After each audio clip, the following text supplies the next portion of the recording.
రేపు 10 తారీఖున నరేంద్ర మోదీ తెలంగాణకు రాబోతా ఉన్నాడు. ఒక భారీ బహిరంగ సభ సికింద్రాబాద్ పరేడ్ గ్రౌండ్లో నిర్వహించబోతా ఉన్నారు. దీనికి సంబంధించి ఏఎఫ్ వాళ్ళు నిరసన వ్యక్తం చేస్తూ ఉన్నారు. ఈ యొక్క మోడీ రాకను వ్యతిరేకిస్తూ ఉన్నారు. మరి దీనికి అసలైన కారణాలు ఏంటి, ఎందుకు మోడీ యొక్క ఈ బహిరంగ సభను వ్యతిరేకిస్తూ ఉన్నారు, వాళ్ళు చెప్పే అంశాలు ఏంటని వారిని అడిగి తెలుసుకుందాం. అన్న నమస్తే. నమస్కారం అన్న. చెప్పండి, అసలు ఎందుకు మీరు ఈ యొక్క మోడీ మీటింగ్ని, మోడీ యొక్క రాకను, ఈ సభను వ్యతిరేకిస్తూ ఉన్నారు?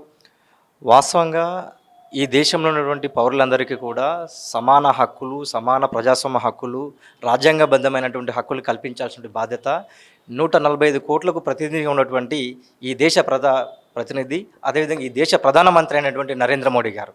కానీ ఈరోజు చూస్తే ఆయన కొన్ని రాష్ట్రాలకు ఒక భిన్నమైనటువంటి ఒక వైరుధ్యంగా, మరికొన్ని రాష్ట్రాలకు స్వప్నంగా మారేటటువంటి అనేక ప్రక్రియలను చేస్తున్నాడు. ఎందుకంటే ఇటీవల జరిగినటువంటి 5 రాష్ట్రాల ఎన్నికల్లో కూడా చూస్తే ప్రధానంగా ఈరోజు ప్రతి ఒక్క పౌరుడికి కూడా ఉద్యోగ అవకాశాలు ఇవ్వాలి, పౌరులందరికీ ఉచిత విద్య, వైద్యం ఇవన్నీ ఇవ్వాలి. కానీ ఇవన్నీ చూడకుండా ఈరోజు దేశంలో అణగారిన వర్గాలకు సంబంధించినటువంటి ప్రజలంతా కూడా ఒకవైపు నెట్టేటటువంటి పరిస్థితి కనిపిస్తుంది. అందుకే ఈరోజు తెలంగాణకు వస్తున్నటువంటి దేశ ప్రధానికి మేము all India youth federation Telangana రాష్ట్ర కమిటీగా మేము ఒక బహిరంగ లేఖ రాస్తున్నాం. ఈ బహిరంగ లేఖ కూడా ఏదైతే తెలంగాణ రాష్ట్రం 2014 ఏర్పడిందో ఆనాడు తెలంగాణ రాష్ట్రానికి విభజన హామీలు ఇస్తానన్నాడు. దాంట్లో ప్రధానంగా బయ్యారం ఉక్కు కర్మాగారం కావచ్చు, కాజీపేట రైల్వే కోచ్ ఫ్యాక్టరీ కావచ్చు, విభజన హామీల్లో ప్రధానంగా జాతీయ ప్రాజెక్టులకు కూడా పూర్తిగా నిధులు ఇస్తానన్నారు. ఐఏఎం లాంటి సంస్థలు, యూనివర్సిటీలు ఏర్పాటు చేస్తానన్నాడు, గిరిజన యూనివర్సిటీలు ఏర్పాటు చేస్తానన్నాడు. అదేవిధంగా మౌలికంగా యువతకు అవసరమైనటువంటి కేంద్ర ప్రభుత్వ రంగ సంస్థలను కూడా ఈ తెలంగాణ రాష్ట్రంలో ఏర్పాటు చేస్తాను. తద్వారా ఇక్కడ ఉన్నటువంటి దాదాపు లక్షలాది మంది యువతకు, నిరుద్యోగులు ఉద్యోగ అవకాశాలు ఇస్తున్నారు. కానీ ప్రధానమంత్రి అయిన తర్వాత దాదాపు 13 సంవత్సరాల నుంచి కూడా నరేంద్ర మోడీ గారు పూర్తిగా తెలంగాణకు అన్యాయమే చేస్తున్నాడు తప్ప. ఇప్పుడు మీరు తెలంగాణకు అన్యాయం చేస్తున్నాడు ఈ విషయాలనే పర్టికులర్గా చెప్తా ఉన్నారు. కానీ నిజానికి ఇప్పుడు భారతీయ జనతా పార్టీ కానీ ఆ నాయకులు కానీ చెప్తుంది ఏంటంటే ఈ 12-13 సంవత్సరాలలో దాదాపు 11 లక్షల కోట్ల నిధులను తెలంగాణకు నరేంద్ర మోడీ కేటాయించాడని చెప్తున్నారు. వాస్తవం, అది పచ్చబద్ధము, అంకెల గారిడి తప్ప వాస్తవిక గణాంకాలకు పూర్తిగా భిన్నంగా ఇక్కడ ఉన్నటువంటి బీజేపీ, దాని అనుబంధ శక్తులంతా కూడా అబద్ధపు మాటలను చెప్తుంది. గోబెల్స్ ప్రచారం కూడా అందరికీ తెలుసు. ఒక అబద్ధాన్ని 100 సార్లు చెప్తే నిజమవుతుంది. కాబట్టి అట్లాంటి గోబెల్స్ ప్రచారాన్ని ఇక్కడ ఉన్నటువంటి బీజేపీ అధినాయకత్వం, దాని అనుబంధ సంఘాలు చేస్తూ ఉంది. కానీ చాలా పిఎం కిసాన్ యోజన కావచ్చు, లేకపోతే ఫసల్ బీమా కావచ్చు, ఇప్పుడు మహిళలకు ఈ ఉజ్వల యోజన కింద వారికి గ్యాస్ సప్లై చేయడం కావచ్చు, ఇవన్నీ చేశారు కదా. గత యూపీఏ హయాంలో 500 రూపాయల గ్యాస్ సిలిండరు వాణిజ్య గ్యాస్ సంబంధించినటువంటి ధర ఉండేది. కానీ ఈరోజు చూస్తే దాదాపు 1000 రూపాయలు అయిపోయింది. ఈరోజు ఇరాన్కి సంబంధించినటువంటి ఏదైతే యుద్ధం జరుగుతూ ఉందో దాంట్లో ఈ దేశాన్ని పరిరక్షించాల్సినటువంటి ఈ ప్రధానమంత్రి ఈరోజు ఇజ్రాయెల్కు, అమెరికాకు తొత్తుగా మారాడు కదా. ఎక్కడ 500 ఉన్నటువంటి సిలిండర్ ఈరోజు 1200 బ్లాక్లో 2000 కూడా అమ్ముతున్నారు కదా. కాబట్టి ఇవన్నీ కూడా అభూత కల్పన, అబద్ధపు మాటలు. ఇది ఈ దేశ ప్రజల్ని మోసం చేయడానికి మరొకసారి మోదీ తెలంగాణకు వస్తున్నాడు. మోడీ గారు ఒకవేళ రాజకీయ పక్షంలో వచ్చినట్లయితే అభ్యంతరం లేదు. కానీ ఈ విభజన హామీలు కావచ్చు, లేకుంటే నిరుద్యోగులకు ప్రతి సంవత్సరం ఇస్తున్నటువంటి 2 కోట్ల హామీలు ఇస్తాన్నాడు. వాటికి సంబంధించి ఎక్కడ కూడా మాట్లాడడం లేదు. వాటిని మాట్లాడాలి. ఈరోజు ఒకవేళ ఈ రాకను కూడా చూస్తే రేపొద్దున 29లో ఈ రాష్ట్రంలో బీజేపీ అధికారం రావడానికి ఒక కుయుక్త అని చెప్పి దానికే ఈ బహిరంగ సభ అంటున్నారు.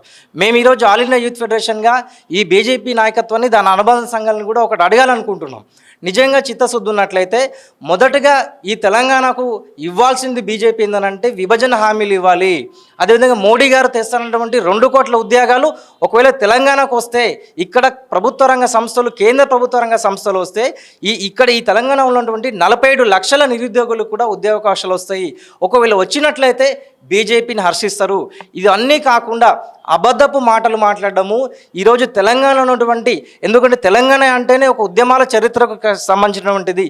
ఈ తెలంగాణ ఉద్యమం కూడా కొన్ని వందల ఆత్మహత్యల బలిదానాలతో ఏర్పడినటువంటి రాష్ట్రము. కాబట్టి ఇక్కడ సైద్ధాంతిక అవగాహన ఉన్నటువంటిది, ఇక్కడ పోరాట పటిమ కలిగినటువంటి ఈ రాష్ట్రంలో మత ఛాందస విధానాలు పెంపొందించేటటువంటి, మత భావజాలాన్ని యూత్లోకి చొప్పించేటటువంటి ఏ రాజకీయ పార్టీకి, ప్రధానంగా బీజేపీకి అవకాశం లేదనేది మతానికి సంబంధించింది ఇక్కడ స్ప్రెడ్ చేసిన వర్కౌట్ అవుతుంది అంటారు. బట్ బీజేపీ తీసుకున్న ఒకే ఒక నినాదం ఇప్పుడు జై శ్రీరామ్, జై తెలంగాణ, జై మోడీ. ఈ నినాదాలతో మేము ముందుకు వస్తాం. ఖచ్చితంగా తెలంగాణ ప్రజలు భారతీయ జనతా పార్టీని ఆదరించి డబుల్ ఇంజన్ సర్కార్ రాబోతుందని చెప్తాం.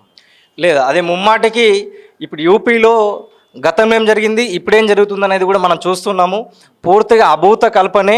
ఎందుకంటే ఈ ఏదైతే చెప్తున్నటువంటి అనాలోచితమైనటువంటి నిర్ణయాలు ఉన్నాయో ఇవి వాస్తవంగా ఒకవేళ దీర్ఘ దృష్టితో ఆలోచిస్తే ఈ దేశంలో 140 కోట్లకు బీజేపీ పార్టీ పూర్తిగా నష్టదాయకమైనటువంటి ఒక రాజకీయ పార్టీనే చూడాల్సిన అవసరం ఉంది. ఎందుకంటే ఈరోజు అడవుల్ని కూడా పూర్తిగా హరించేశారు. ఇవన్నీ కూడా మోడీ ప్రభుత్వం ఎవరి కోసం ఉందనంటే ఈరోజు ఇక్కడ ఉన్నటువంటి 140 కోట్ల ప్రజలకు అందుబాటులో లేదు. 10% ఉన్నటువంటి కార్పొరేట్ శక్తులకు అనుకూలంగా, దీంట్లో ప్రధానంగా అంబానీ ఆదానీలకు ఆదానికి గతంలో ఉన్నటువంటి ఆదాయం ఎంత, మరి ఈరోజు ఆదాయం ఎంత?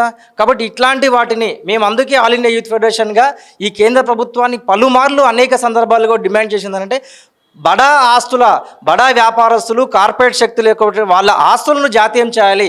జాతీయం చేస్తే ఈరోజు 140 కోట్లు ఈ దేశంలో ఉన్నటువంటి అందరికీ కూడా అన్ని రకాలటువంటి మౌలిక సదుపాయాలు వస్తాయి.